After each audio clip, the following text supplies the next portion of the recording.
সারা রাত থম মেরে বসেছিল উর্মি। কোমরসহ পুরো শরীর অবশ লাগছে, মাথা যন্ত্রণায় ছিঁড়ে যাচ্ছে। কাল দুপুরে শেষবারের মতো পেটে দানা পড়েছিল। 18 ঘন্টা পার হয়ে যাওয়ার পরও বিন্দু মাত্র ক্ষুধা অনুভব হচ্ছে না ওর। উল্টো মনে হচ্ছে গলা পর্যন্ত খাবারে ভর্তি। গা গুলিয়ে কেমন বমি বমি লাগছে। তারপরও মোহনা জোরাজোরিতে সকালে একটুখানি খেয়ে উর্মি মোহনাকে নিয়ে বের হয় নতুন বাসা খুঁজতে। প্রায় সারাদিন ঘুরে ঘুরে অবশেষে সন্ধ্যার দিকে একটা বাসা পছন্দ হয় ওদের।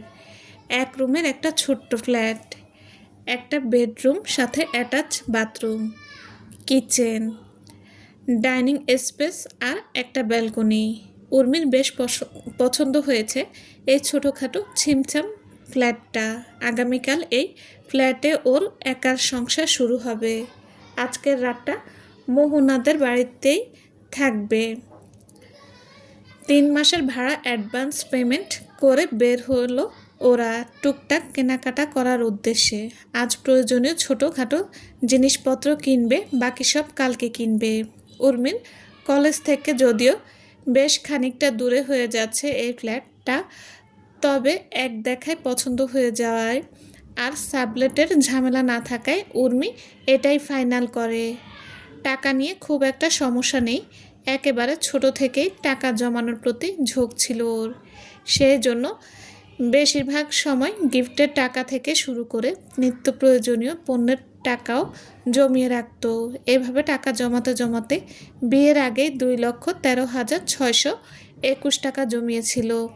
বিয়ের পর আরও বেশি জমেছে। বাচ্চাদের ভবিষ্যৎ নিয়ে সে কি উদ্বিগ্নতা ছিল ওর। বিয়ের পর থেকে উর্মি ছিল আস্ত এক কঞ্জুস শিরোমণি। কি ভেবে নিজের শখগুলো নিজ হাতে দাফন করে টাকা জমিয়েছিল, আর এখন সেগুলো কি কাজে লাগছে।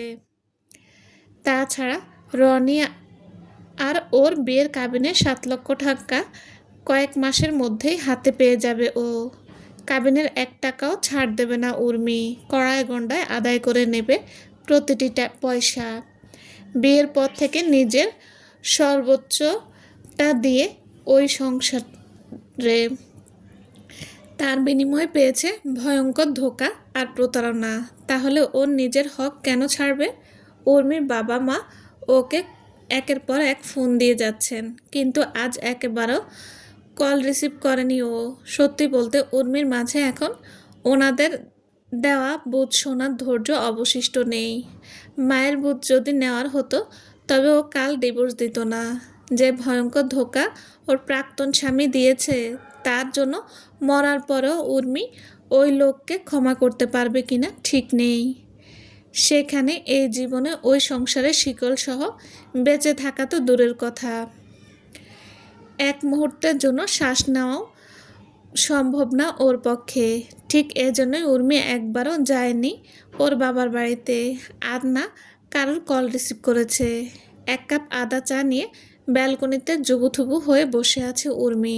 অন্ধকারাচ্ছন্ন আকাশের কপালে স্নিগ্ধ আলোর টিপের মতো জ্বলজ্বল করছে থালার মতো পূর্ণ চাঁদ। যেদিন ও ঘর ছেড়েছিল সেদিন আকাশে চিকন এক ফালি চাঁদ ছিল। সেই অর্ধবৃত্ত চাঁদ আজ পূর্ণাঙ্গ হয়েছে। সেই সাথে ক্যালেন্ডার থেকে খসে পড়েছে একটি পাতা। উর্মির এই ফ্ল্যাটে আসার প্রায় 1 মাস হতে আসলো। ওর বাবা মা এসেছিল একবার। উর্মির এমন নির্লিপ্ততা দেখে আর কিছু বলেননি ওনারা। যেদিন এসেছিল তারপর দিনই চলে গেছে। মোহনা সপ্তাহ প্রায় 3-4 দিন আসে এখানে, বাকি দিনগুলোতে কলেজে দেখা হয়। রুমে থাকা ফোনটা বিকট শব্দে কেঁপে উঠল। কেউ কল দিয়েছে, কিন্তু উর্মির এখন এখান থেকে মোটেও উঠতে ইচ্ছে করছে না। ও থম মেরে বসেই থাকলো ওখানে। ফোনটা বাজতে বাজতে কেটে যায় 3 বার। চতুর্থবারের মতো আবারও কল আসায় বিরক্তির ভাঁজ পড়ল ওর কপালে। এতবার কোন মগা কল দিচ্ছে এটাই ভেবে পাচ্ছে না ও। বিরক্ত নিয়ে উঠে দাঁড়ায় ও। আননোন নাম্বার দেখে কপালের ভাঁজ আরও গভীর হলো ওর। এই সিমটা নতুন, গত 25 দিন আগে কিনেছিল এটা। এই নাম্বার ওর বাবা মা আর মোহনা বাদে অন্য কারোর কাছে নেই, তাহলে কলকে দিচ্ছে বার, তাও আবার এত রাতে। কলটা রিসিভ করবে না ভাবলেও শেষ পর্যন্ত কী ভেবে রিসিভ করলো। থ্যাংক গড তুমি কলটা রিসিভ করলে। আমার একটা উপকার করতে হবে, প্লিজ না করো না। ফোনের ওপাশ থেকে চমৎকার কণ্ঠের অধিকারী কেউ এক নিঃশ্বাসে কথাগুলো বলে থামলেন। লোকটির স্বরে স্পষ্ট দুশ্চিন্তার ছাপ। কে এই লোক? ওর কাছে কি সাহায্য চায় এই রাত বিরাতে? ওর নিশ্চুপ নীরবতা দেখে ওপাশের ভদ্রলোক বোধহয় বিরক্ত হলেন। হ্যালো, হ্যালো উর্মি, শব্দ ভেসে আসছে ওর পাশ থেকে। উর্মি এবার নিশ্চিত হলো এটা ওর পরিচিত কেউ, তবে এই কণ্ঠের মালিককে সেটা এখনও নিশ্চিত নয়। আপনি কে? আমার কাছে কী সাহায্য আশা করছেন এই রাত বিরাতে? কাঠখোট্টা স্বরে বলল উর্মি। আমি আমি তাসরিফ বলছি উর্মি, চিনতে পারছো না আমায়? তুমি প্লিজ একবার মেট্রোপলিটন মেডিকেল সেন্টারে আসতে পারবে এখন? তাসরিফ নামটা কয়েকবার আওড়ালো উর্মি মনে মনে। নামটা পরিচিত লাগছে, তবে নামের মালিকের চেহারা বা পরিচয় মনে করতে পারছে না ও। চিনতে পারছো না উর্মি আমায়? আমি তাহমিনা ফুফুর ভাতিজা তাসরিফ। তাহমিনা ফুফুর ভাতিজা। এতটুকু শোনার পর অবশেষে তাসরিফকে চিনতে পারল উর্মি। তাহমিনা ওর বড় চাচির নাম। উর্মি এবার গলা ঝেড়ে বলল, কার কি হয়েছে? আর আমি তো এত রাতে হসপিটালে কিভাবে যাব? আমার ভাইয়ের গাড়ি অ্যাক্সিডেন্ট হয়েছে। ভাবি প্রেগনেন্ট ছিল, উনিই সবচেয়ে বেশি আঘাত পেয়েছেন। প্রচুর রক্তক্ষরণ হয়েছে। ভাবির ব্লাড গ্রুপ ও নেগেটিভ। একটা ব্লাড ব্যাংক থেকে অনেক কষ্টে 2 ব্যাগ রক্ত ম্যানেজ করেছি, কিন্তু ডাক্তার বলেছে আরও রক্ত লাগবে ইমার্জেন্সি। তোমার ব্লাড গ্রুপও নেগেটিভ। তুমি প্লিজ বারণ করো না, তোমাকে একা আসতে হবে না। আমি আমার এক বন্ধুকে পাঠাচ্ছি, ওই বন্ধু তোমাদের এলাকাতেই থাকে। ভাইয়ার অবস্থাও তেমন ভালো না। প্লিজ একবার এসো উর্মি, প্লিজ। শেষের কথাগুলো বলার সময় বারবার কেঁপে উঠছিল তাসরিফের কণ্ঠস্বর। ফোনের ওপাশ থেকে স্পষ্ট বুঝতে পারছিল উর্মি। তাসরিফরা তো 2 ভাই বোন, হঠাৎ ওর ভাই ভাবি কোথা থেকে উদয় হলো?